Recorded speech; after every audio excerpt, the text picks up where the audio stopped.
So let's imagine that someone has only limited time available to make improvements to their LinkedIn profile.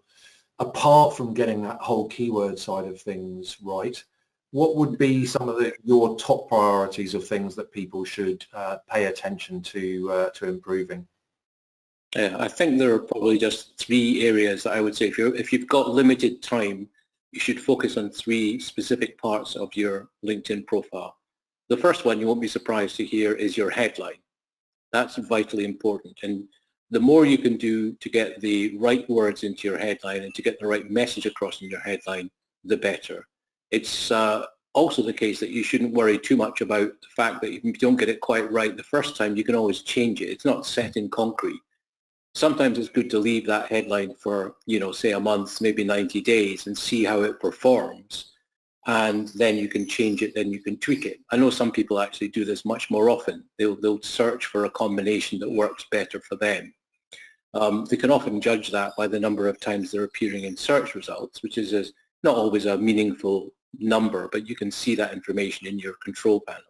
But also the number of times people land on your profile. If that starts to go up, then you know you're doing something right there. So the headline is the first thing you should focus on. The second thing is really your about section.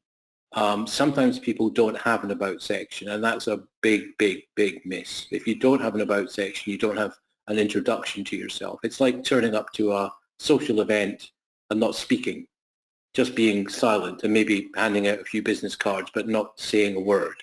Obviously, that's kind of odd behavior.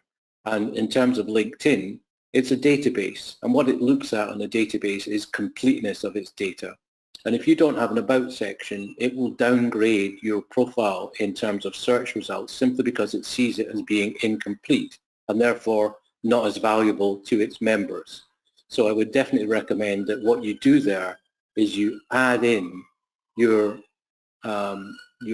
basically your introduction to say to people, this is who I am, here's my background, here's my story.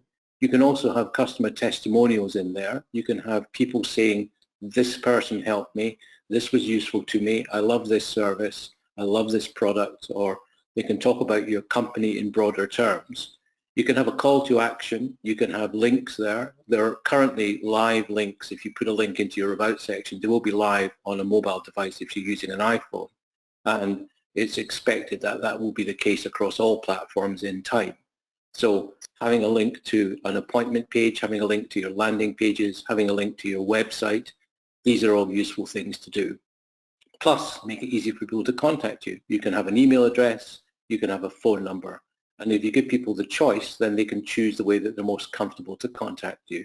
So the About section, it's a structure that anyone can really mold for themselves, but it really should just start a conversation with people. That's what its purpose is. So I'd say that's the second area where you need to spend time.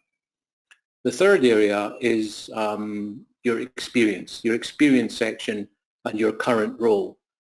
People often make a mistake here of just inserting a kind of blurb from their company website and leaving it at that. Now, that's okay, but it doesn't really help me to know what your role is there. And it doesn't really help me to know what difference you make to me as a customer or a potential partner with you. So there are three things that I think you need to have in your experience section. The first thing is, what does the company do?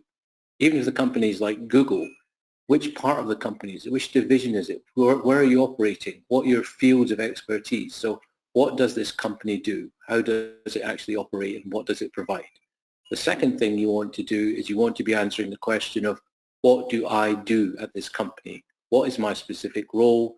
How am I involved in helping customers? How am I involved in the process of delivering the goods or the services of this company? And the third thing, which is often overlooked, is what difference has my work made to this company or to my customers? And if you can put in a hard statistic by saying, I've helped my customers to achieve 32% more in sales in 6 months, then that's much more impressive than simply a blurb of website management speak, which says the company does this, that, and the other, and has been established since 1956. Really, does anyone care? Probably not. But the three things you focus on are, what does the company do? What do I do? And how have I made a difference in my work? So if you're limited for time, those are the three things that you need to really focus on. Absolutely.